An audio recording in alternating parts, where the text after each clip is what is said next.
Kindness. An aspect of raising children in the correct way is to constantly encourage them towards good behavior in a kind, loving manner.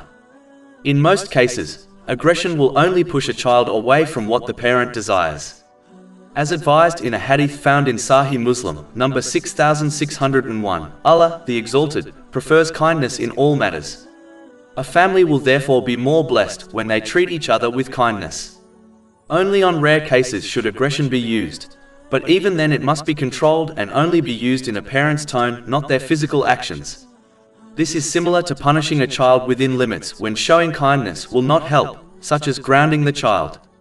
But in most cases, kindness is preferred and should be shown in words and actions, such as rewarding children who have behaved well with gifts. Giving gifts for no reason can spoil children, but rewarding them for doing well, for example, in school, is an important aspect in raising pious children. Over 400 free ebooks, audiobooks, infographics, podcasts and blogs available on our website, www.shakepod.com.